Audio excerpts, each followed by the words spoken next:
La iglesia de Tesalónica, hermanos, es un ejemplo, como ya dijimos, porque es una iglesia poderosa.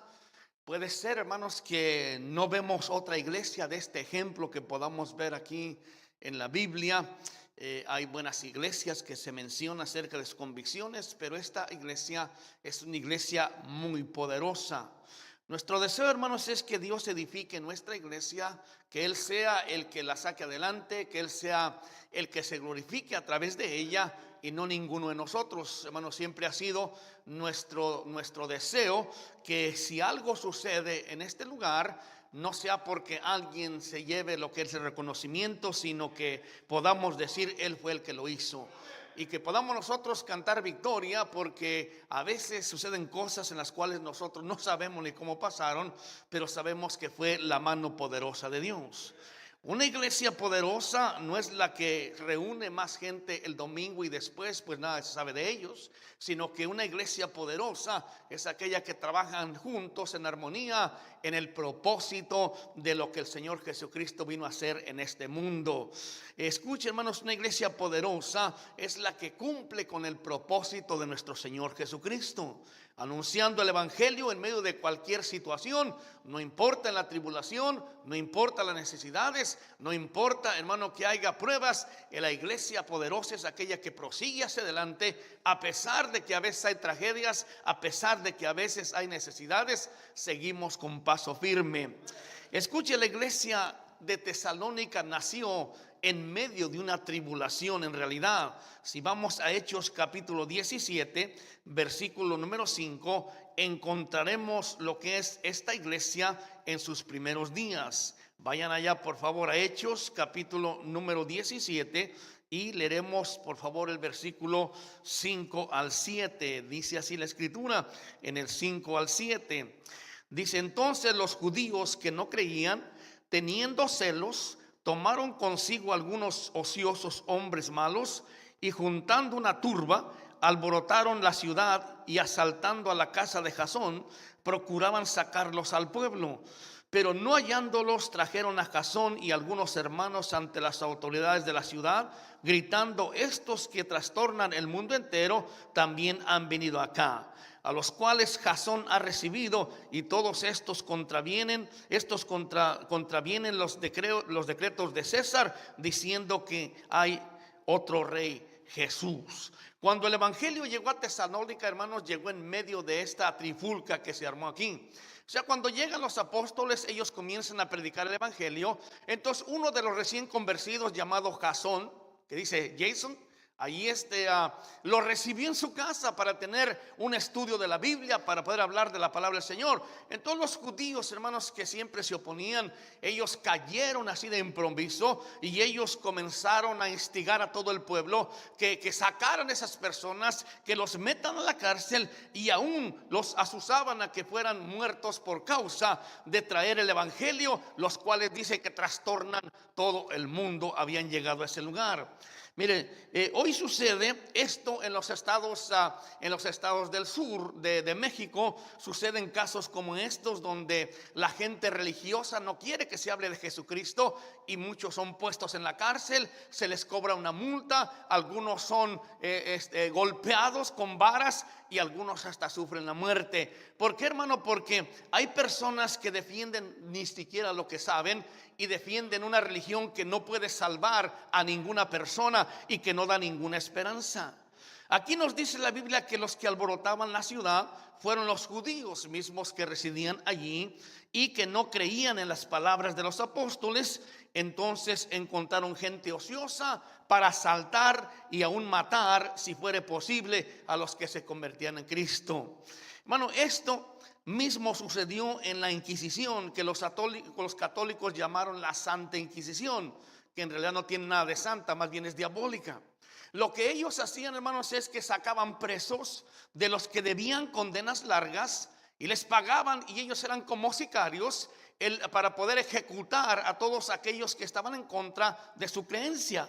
La palabra inquisición quiere decir inquirir, o sea, investigar.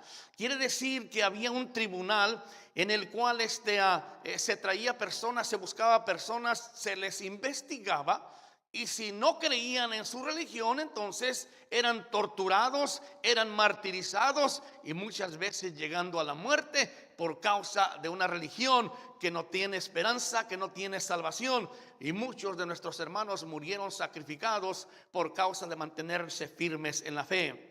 La escritura, o más bien la historia, hermano, nos dice que hubieron cientos de miles asesinados por esta causa entre el año 1200 y 1400. Así es que, hermanos, siempre ha habido gente que se opone y contratan gente mala, gente turbia, para que ejecuten a los creyentes, y todavía dicen que lo hacen en el nombre de Dios. Así era como a estos sicarios les prometían la salvación, el perdón de pecados. Eran absueltos con su indulgencia y hacían esta clase de atrocidades, como vemos en Tesalónica. Bueno, los nuevos cristianos de Tesalónica recibieron la palabra de Dios en medio de esa tribulación, en medio de lo que fue esa persecución. Pero déjame decirte, ellos nunca se rindieron, siempre siguieron hacia adelante, siempre fueron un ejemplo a los demás, porque ellos estaban firmes en quien habían creído. La culpa de los tesalónicos, como dijimos, era que habían recibido a sus casas a los que estaban predicando la palabra de Dios. Qué bueno, hermano, que un día se acusara a nuestra iglesia diciendo: esa iglesia ha sido perseguida porque llena lo que es su ciudad, lo que es su comunidad, de la palabra del Señor. Los judíos de Tesalónica cayeron en el pecado imperdonable, en los cuales rechazaron a Cristo para recibir y respetar más bien a un rey terrenal, que era el César. Porque la última palabra dice, eso están diciendo que hay un nuevo rey, y el único rey que nosotros reconocemos es a César. Pero, hermano, pase lo que pase, hay un rey verdadero, que es nuestro Señor Jesucristo, y es el rey de todos los reyes. Es el rey, hermano, que un día reinará en este mundo con poder y con vara de hierro. En un día, dice la escritura, que toda rodilla se doblará en frente del Señor Jesús y confesarán a Cristo como el Señor de los señores, y Él estará con su vara de hierro.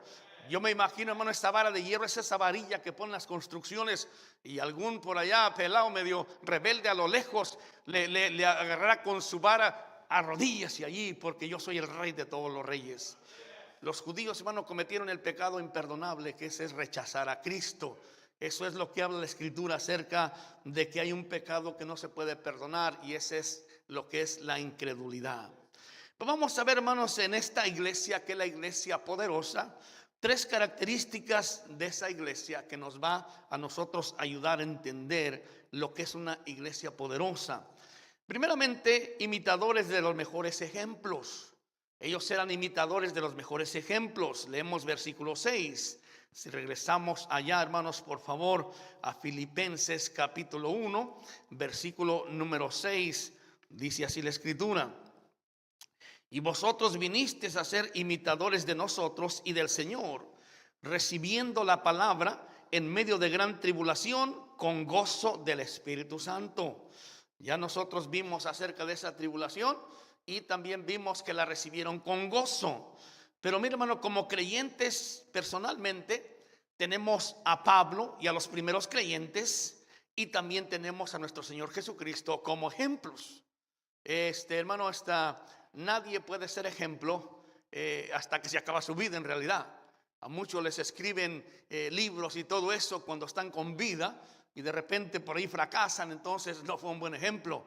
Pero nosotros tenemos en la Biblia los ejemplos de Pablo, tenemos los ejemplos del Señor, y tenemos aquí también los ejemplos de otras iglesias, como los mencionan ellos. En 1 Corintios 11:1 dice así: sed imitadores de mí, así como yo de Cristo. Si vamos nosotros, hermano, a tener una iglesia poderosa, vamos a tener que imitar a estos cristianos que tuvieron victoria en aquellos tiempos antiguos. Debemos de seguir los mejores ejemplos. No hay nada malo en poder seguir ejemplos de otras iglesias que nos ayudan, otras iglesias que también nos han dado buen ejemplo. Pero el mejor ejemplo que tú y yo podemos seguir es el ejemplo del gran apóstol Pablo, el cristiano más exitoso que hubo en toda la era de lo que es en la Biblia, de los misioneros. Humanamente en la Biblia él es el mejor ejemplo que nosotros podemos seguir, porque él fue uno que imitaba a Cristo.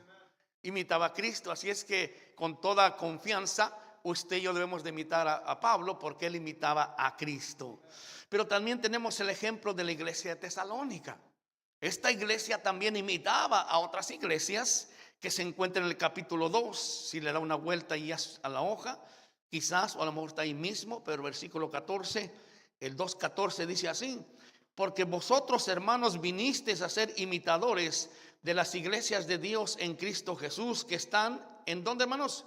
En Judea, pues habéis padecido de los de vuestra propia nación las mismas cosas que ellos padecieron de los judíos. Entonces, lo que venimos diciendo, hermanos, es que ellos sufrieron persecución de sus propios paisanos, así como las iglesias de Judea sufrieron persecución de todos aquellos religiosos, de todos aquellos sacerdotes y los que gobernaban lo que era a Israel. Ellos vinieron a ser imitadores, y así mismo como ellos fueron perseguidos por su propia gente.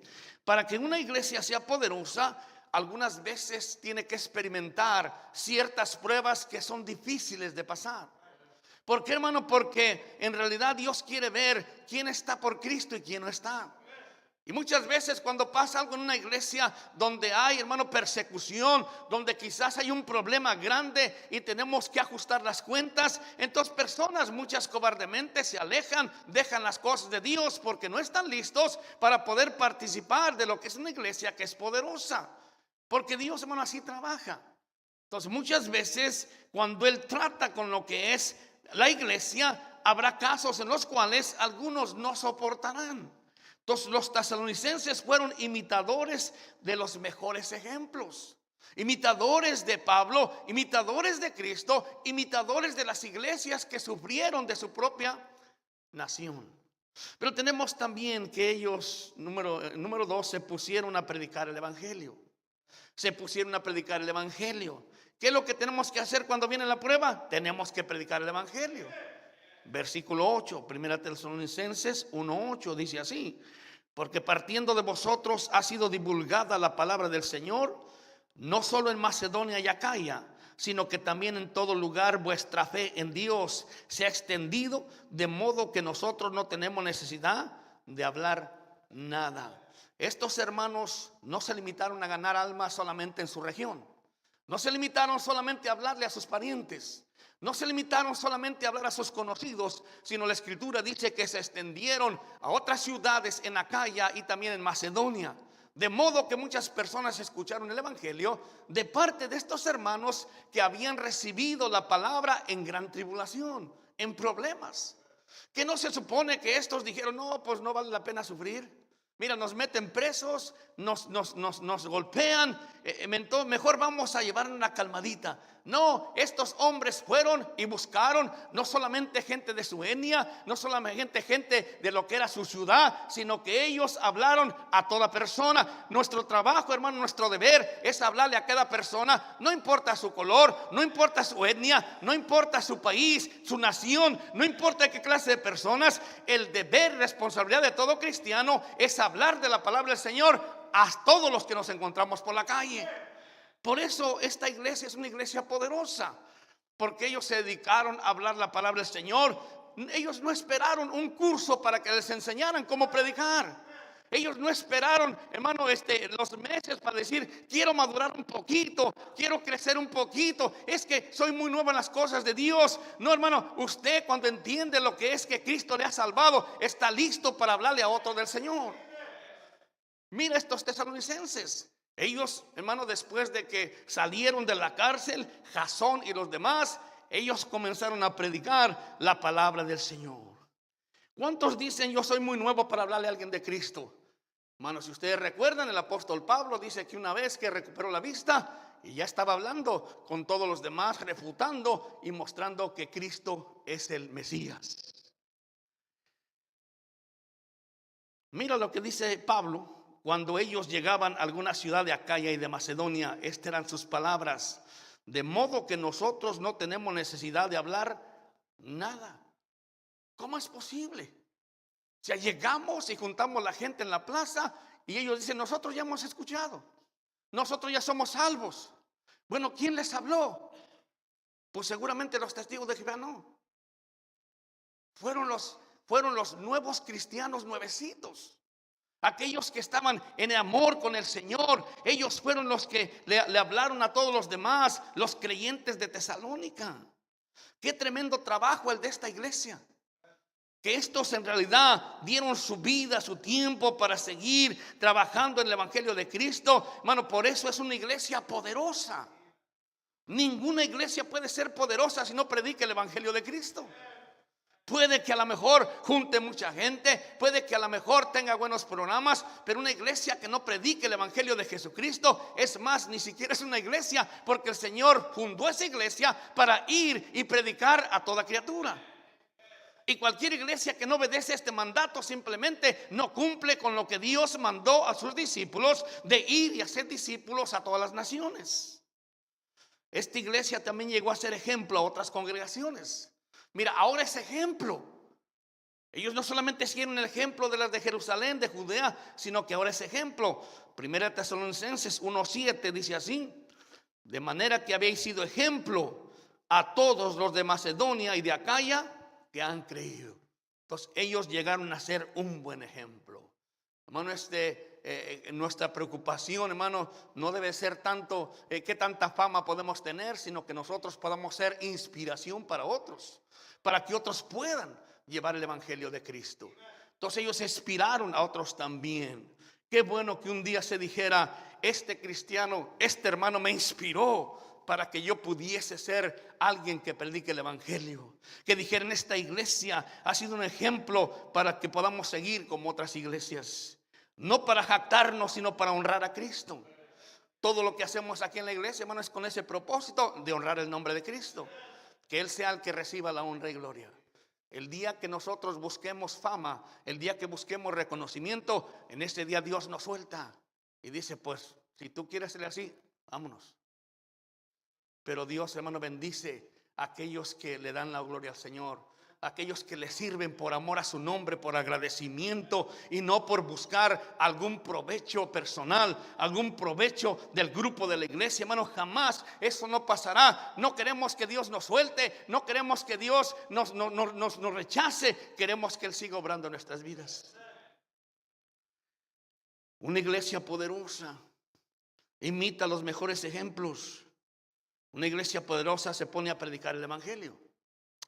Y número 3, estos tenían convicciones notables. Tenían convicciones notables.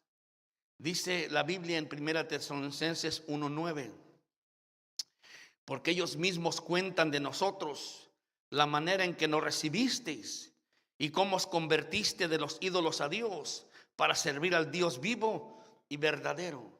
Escuche las palabras que dice el apóstol Pablo cuando encontraba a otros de otros lugares.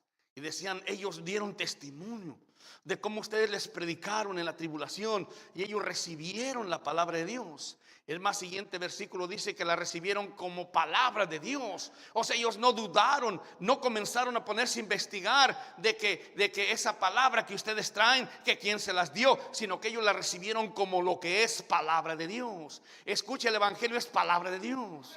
El Evangelio, hermano, no se trata de una fábula, es palabra de Dios. El Evangelio no se trata de un cuento de hadas ni de Disneylandia. La palabra de Dios es la palabra de Dios. El Evangelio es poderoso y el Evangelio, hermano, actúa en los creyentes. Por eso tú tienes que estar convencido de que la palabra de Dios es verdadera. ¿Crees en la palabra de Dios? Bueno, hermano, dice que ellos les contaron cómo ellos lo recibieron y cómo ellos se gozaron y con el poder del Espíritu Santo. Para llegar a ser una iglesia poderosa es preciso tener convicciones claras y convicciones que sean notables. Por eso, hermano, quiero decirle que en nuestra iglesia tenemos convicciones. No corremos nomás a la aventura. No hacemos las cosas al aventón. No hacemos nada más que un cristiano, un hermano viene y digo: hermano, ya que llegó usted, ¿se puede poner de ujier aquí? No, tenemos nosotros reglas, tenemos nosotros convicciones. Mire lo que vamos a ver ahí en la iglesia de Tesalónica. Dice primeramente que dejaron la idolatría. Se convirtieron de los ídolos a Dios.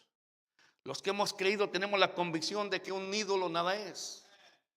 Los que somos creyentes de la Biblia estamos convencidos, hermano, que no hay imagen ni tampoco ídolo que pueda tener ningún poder. Creemos, hermano, que no hay más que solamente un solo Dios, y Dios es todopoderoso.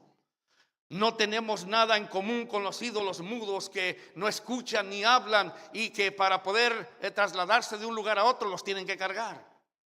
No hacen bien con su garganta, no hablan. Entonces, por esa razón, los creyentes no confiamos ni creemos en ningún ídolo. Salmo 115, si leemos un pasaje allí, veremos algo muy contundente. Yo sé, hermano, cuando yo investigué hace muchos años y encontré una Biblia que pesaba como unos 40 kilos, solamente tenía 3 versículos, los primeros 3 versículos en Salmo 115.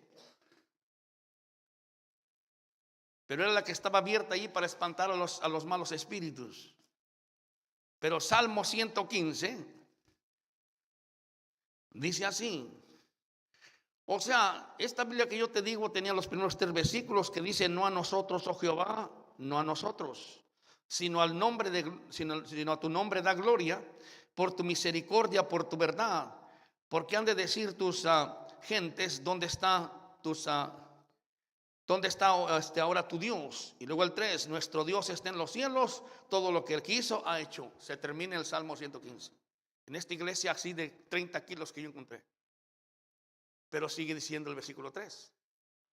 El 3 dice así, el 4, los ídolos de ellos son plata y oro, obra de manos de hombres. Tienen boca, mas no hablan; tienen ojos, mas no ven; orejas tienen, mas no oyen; tienen narices, mas no huelen; manos tienen, mas no palpan; tienen pies, mas no andan; no hablan con su garganta. Semejantes a ellos son los que los hacen, y cualquiera que confía en ellos. Esto es tremendo, hermano, es poderoso. Pues la gente, hermano, puede escuchar todo esto, pero sigue con sus ídolos. Es más, mire, hermano, yo he visto casas de hermanos creyentes que tienen en su pared una foto del Cristo que regalan los mormones, con un pelo largo y una cara casi femenina. Hermano, el Señor Jesucristo no es así. Y además, hermano, como fuera, la Escritura dice que no debemos de hacernos imagen de ninguna cosa. Y es más, dijo el Señor cuando yo les hablé del fuego, del trueno allá en el monte Sinaí: ninguna figura tú viste, para que no te andes haciendo imágenes de varón, de animal, de mujer, lo que sea. Hermano, Dios en su eterna misericordia, Él mandó a su Hijo Jesucristo, se hizo hombre como nosotros. Pero Dios, hermano, tú no lo puedes ver, tú no lo puedes fotografiar, tú no lo puedes hacer ninguna imagen, porque entonces es idolatría.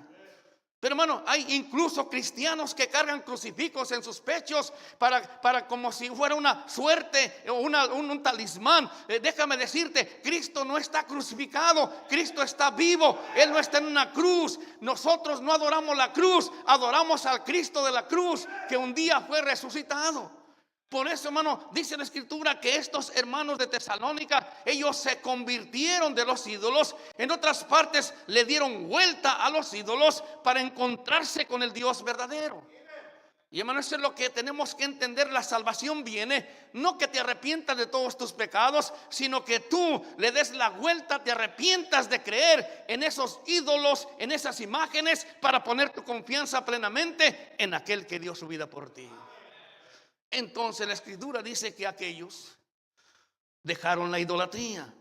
Hermano, Dios es celoso, y Él dice que no comparte su gloria con nadie, ni con ninguna escultura, en el Salmo 48. Entonces, hermanos, si usted todavía tiene por ahí guardadito alguna imagen, una estampita quizás ahí de tu abuelita, que dice: guárdala bien, hijo, porque hermano, todos tenemos problemas así. Cuando fui a Chicago, hermanos, y me despedí de mi mamá, cuando me di la vuelta, yo la vi de reojo y ella me estaba echando la bendición. Yo le he hablado muchas veces acerca de la salvación. Ella dice que es imposible que alguien pueda ser tan santo como para poder merecer la salvación. He tenido que orar, he tenido que luchar, tengo que hablarle constantemente, hermano, porque no entiende. Porque está religión está arraigada en muchos que aún todavía, hermanos, de ser cristianos, todavía quieren, sienten esa necesidad porque así han vivido sus vidas. Cristo, hermanos, está vivo. Y escuche, en segundo lugar, se convirtieron en siervos de Dios. Se convirtieron en siervos de Dios. Al dejar la idolatría, ellos se convirtieron en siervos de Dios. Se pusieron a servir al Dios verdadero. Este es el propósito para cada cristiano que se convierte a Cristo. No solamente, hermanos, mira, hay creyentes que ya se convirtieron de los ídolos. Ya no adoran los ídolos. Es más, han sido libertados del vicio. Ya no toman, ya no fuman, ya no divierten a los demás en las salas de baile con su esqueleto. Ya, hermanos, se han quitado de toda clase de pecado. Es más, son como, ya casi les sale la aureola aquí arriba de su cabeza porque son muy santitos. Pero no hacen nada por Dios. No sirven a Dios. Entonces el propósito es que aquellos que se han convertido de la idolatría sea para servir al Dios vivo. Entonces ya les dije, una de las metas que debías de hacerte para este próximo año: quiero servir a Cristo, quiero servir al Señor. Yo ya no me importa todo eso. Yo ya he entendido que la religión no salva a nadie, sino que es Cristo. Me he vuelto a Él. Ahora, Señor, ¿qué puedo hacer por ti? ¿En qué te puedo servir? Servir al Dios verdadero. Entonces, hermano, escúcheme. En esta iglesia tenemos también otras convicciones, aparte de eso, que nos ayuda a conservar una dirección clara. La convicción de que todo aquel que quiere servir a Dios, al Dios vivo en esta iglesia, debe ser un proclamador del evangelio. Debe ser una persona que gana almas. No una semana o dos, sino cada semana. Porque pensamos, mira, pero ya ganó almas. Ya vine 3 semanas. Hermano, eso no te lo acepto. ¿Por qué? Porque la siguiente semana simplemente no vas a estar aquí. Por eso todo aquel, hermano, que quiere servir como un ujier, todo aquel que quiere servir como un maestro, alguien que quiere cantar en el coro, alguien que quiere servir en la iglesia de cualquier ministerio, tiene que ser alguien que tiene amor por las almas perdidas. Alguien que, hermano, tiene el valor para ir y enfrentarse a cualquier persona, no importa quién sea, y decirle: yo tengo un regalo de Dios para ti, tengo la salvación, dame un poquito de tiempo, te voy a explicar cómo tú puedes tener vida eterna. Y, hermano, Dios nos ha dado la bendición de que nosotros somos una iglesia que hemos aprendido, una iglesia que tenemos el mensaje de la palabra de Dios en nuestras manos, sabemos cómo compartirlo con los demás. ¿Por qué lo vamos a ocultar? Toda persona, hermano, que quiera servir en un ministerio necesita tener esa convicción de ser un ganador de almas, porque no queremos convertirnos en una iglesia más que se olvidó, una más que dijo: si al cabo de todo nadie viene a la iglesia. No importa, hermano, siempre vendrá gente a la iglesia. Yo te conté lo que pasó cuando llegamos a este lugar. Esta iglesia, hermano, tenía muchísima gente. Una iglesia americana. Cuando llegamos aquí, solamente había 5 cotonetes y 2 mujeres que nunca se lavaban el pelo. Y el pastor era el que les daba, los llevaba a la Omega, cuando estaba en la Omega, la hamburguesería. Y él la razón por la que venían a la iglesia. Y ellos dijeron que ellos ya no iban a la calle a predicar la palabra del Señor, si al cabo, según las estadísticas, solamente el 20% viene a la iglesia porque vamos a buscarlos. El 80% viene porque otros los invitan. Y, hermano, es así. Ellos son muy acertados en las estadísticas. Pero yo les dije: pues a ustedes no les funcionó muy bien, porque mira nomás. Cuando me dijo yo cuando él me dijo que quería que trabajara para él, le dije: pues yo tengo familia, ¿me vas a pagar? Y dijo: pues ¿cómo te va a pagar si estos no diezman? Entonces dije: entonces, ¿de qué te sirve entonces?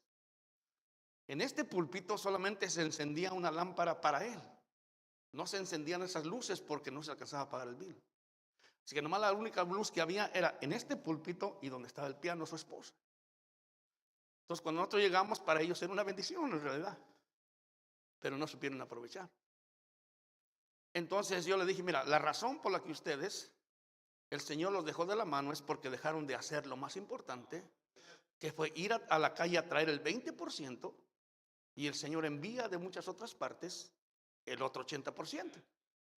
Pero ¿para qué le voy a enviar a alguien que no está haciendo nada? Entonces vienen personas de otra iglesia, se congregan conmigo, con nosotros, perdón.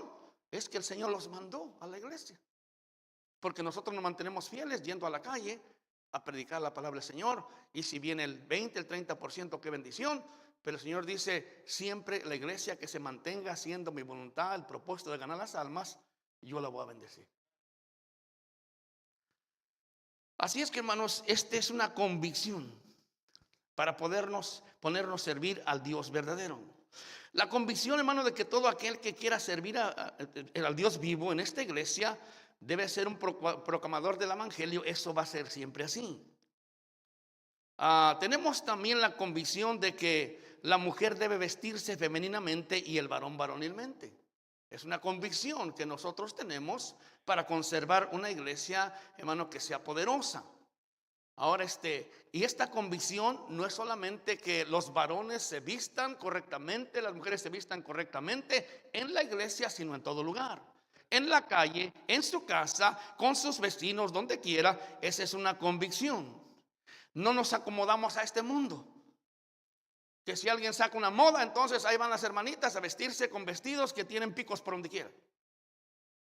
No nos acomodamos a que ahí andan, sacan una moda de los botines de cowboy, y entonces las hermanitas se van a comprar sus botines de cowboy. No nos acomodamos a lo del corte de pelo, donde más que nada los jóvenes, una vez que ven un corte de cilantro, ahí van y se lo van a encasquetar. No nos acomodamos, hermano, a lo que son las modas, hermano, de que pues ahora resulta que los cristianos también se pueden poner tatuajes, porque la Biblia dice en Apocalipsis que el Señor Jesucristo viene en un caballo blanco y en su muslo tiene un tatuaje que dice Señor de señores y Rey de reyes. No, hermano, eso es de tontos. En su muslo está escrito, en la ropa que él trae está ese letrero. Pero por eso, hermano, están promoviendo los mismos creyentes de que está bien ponerte en tu cuerpo nada más I love Chuyito.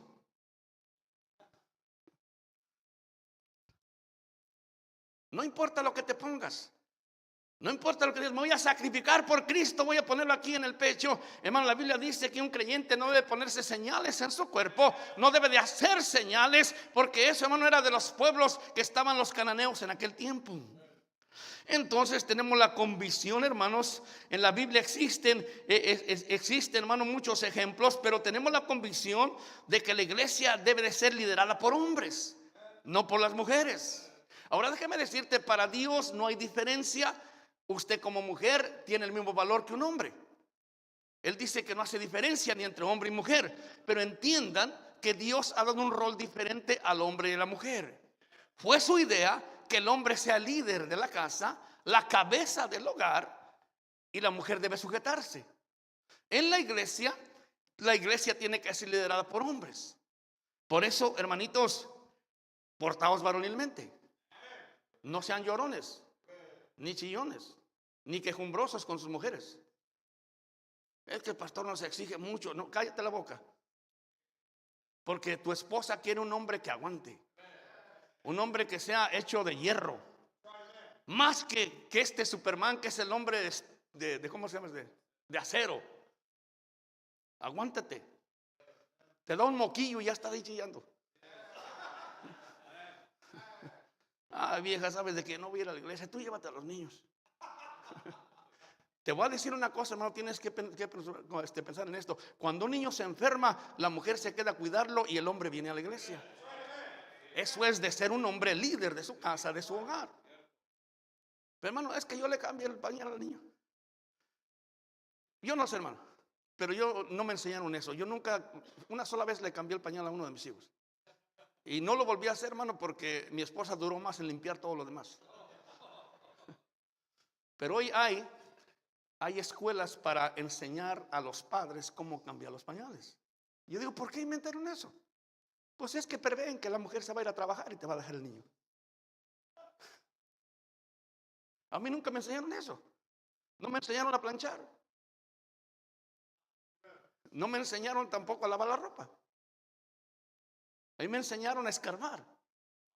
Me enseñaron a trabajar en el campo. Me enseñaron a cargar bultos de cemento. Me enseñaron todo lo que es de hombre. Nunca me enseñaron nada de mujer. Ahora, hermano, si usted ahora tiene que hacerlo y tiene que ponerse los mandiles, pues que Dios le bendiga. Pero el hombre es varonil, ¿me entiendes? Y no quiero entrar tanto en esta explicación, pero la razón por la que se cambiaron los papeles es porque en los años 70 vino la liberación femenina. Y no fue liberación femenina, fue libertinaje femenino. Porque las mujeres dijeron: tenemos que tener los mismos derechos que los hombres. Y comenzaron a trabajar y comenzaron a generar dinero. Entonces las compañías y todos los demás se pusieron vivos y dijeron: bueno, entonces en esta casa hay más dinero ahora. Hay que aumentar las rentas, hay que aumentar los precios. Y la gente ahora lucha que los precios están tan altos, las rentas no se pueden pagar. Pero todo fue, hermano, porque los que tienen dinero hacen más dinero. Pero cuando yo era joven, hace unos cuantos días, con un cheque de una semana pagábamos la renta. Con una semana. Hoy necesitas 3 semanas para pagar la renta.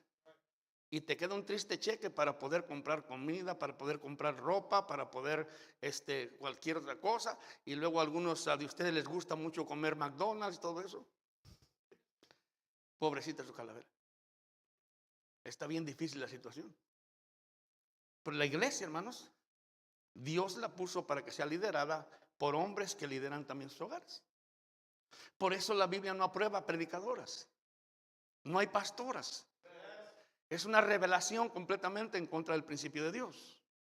Y por eso estamos viendo en estos tiempos muchas mujeres perversas que ahora son predicadoras, que bailan en las plataformas y que están atrayendo a los hombres. Y los hombres melolengos nomás quieren ir a ver la manera como se conduce aquella mujer perversa. Y ahí está, hermano, un tremendo ya desastre lascivioso y también toda clase de malos pensamientos en las iglesias, donde debe ser un lugar que se adora al Señor y no que se realce el sexo.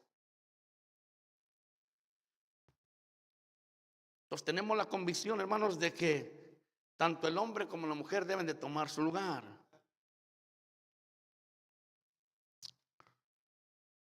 La Biblia no reconoce a mujeres como pastoras, como dije. Este error ha llevado a muchos problemas en este tiempo. Existe una convicción más en los tesalonicenses que ellos tenían.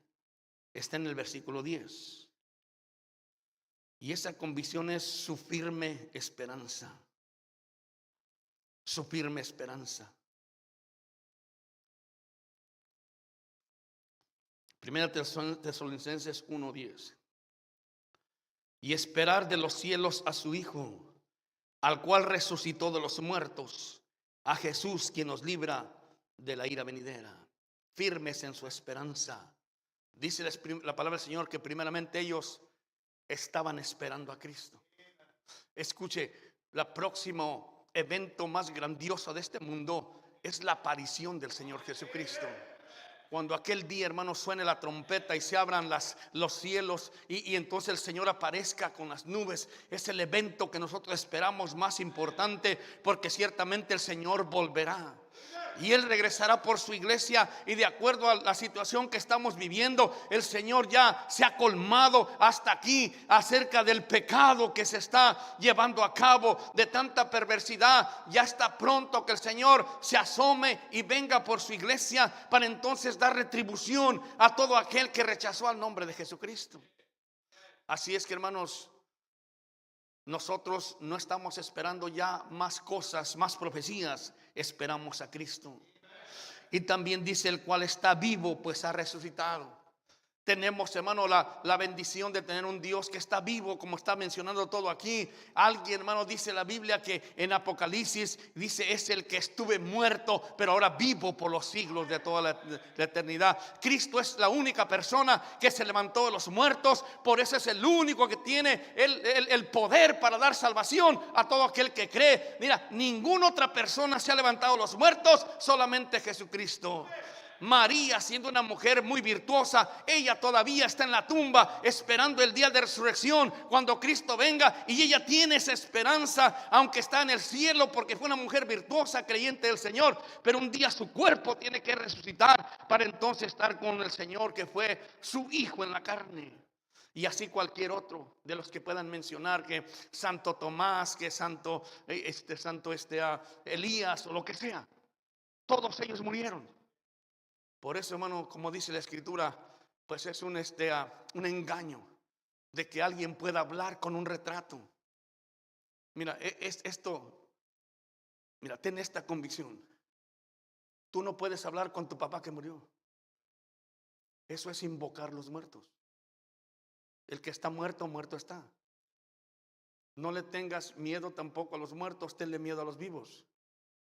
Porque está muerto, el que está muerto está muerto. Y solo el que vive es el Señor, por eso hablamos con Él. Por eso oramos, por eso nos arrodillamos, le pedimos su dirección. Porque Él vive. Y vive para siempre. Pero también dice quien nos libra de la ira venidera. Quien nos libra de la ira venidera. La ira venidera, hermanos, es cuando, en primer lugar, se derramen las copas de ira en este mundo. Las 7 copas que están preparadas para castigar este mundo. Pero gloria sea al Señor que antes de que venga ese día, nos vamos con Él. Y así nos libra de la ira venidera, que está en el capítulo 15 de Apocalipsis. Si tú lo quieres ver, dice que derrama un ángel la primera copa, la cual cae y comienza a hacer destrucción. Y hermano, una copa de ellas es tan tremenda que hace que el sol se acerque o pase algo, sino que quema como así literalmente a las personas y los incendia. Esa es la ira venidera. ¿Usted se imagina? Por eso, hermano, también estos ignorantes científicos que dicen que pues en Marte hay unos hombrecillos que tienen 2 ojos, no tienen nariz, pero tienen una bocota. Ellos nos visitan de vez en cuando. Ellos vienen. Es más, ellos construyeron las pirámides de Egipto y también del Machu Picchu. Porque vinieron. Bueno, están bien locos. Y te voy a decir por qué. Porque en esta tierra solamente se puede vivir a la distancia que está el sol. Si estuviésemos más cerca, nos quemaría. Si estuviésemos más lejos, nos congelamos. Si ahorita mira, algunos de ustedes andan pero bien arropados, parece que si estuviéramos entonces un poco más allá, no aguantas, tu sangre se frisa. En este mundo solamente los humanos podemos vivir, los que somos, no hay más, porque es un ambiente perfecto para nosotros. Es que no te creas el punto de que un mundo nos vigila por el cejudo aquel que salió en los 60. O no digas que vinieron los extraterrestres aquí y se estacionaron en Arizona. No. Solamente uno está vivo, es el Señor. Mi papá murió, Él no está aquí. Yo no puedo hablar con Él. Por eso a veces cuando también en los panteones visitamos las tumbas solamente como una conmemoración. Pero tú no puedes hablar a la piedra. Mira, papá, tú sabes cómo fui mal hijo. Perdóname porque no te obedecí, pero ahora sí te quiero obedecer. ¿Ya para qué? Una iglesia poderosa nos enseña. Esta iglesia de Tesalónica era una iglesia poderosa. Hermano, vamos a imitar lo que es bueno. Y vamos a nosotros el imitar los ejemplos de esta gran congregación, la cual recibió la palabra de Dios en mucha tribulación.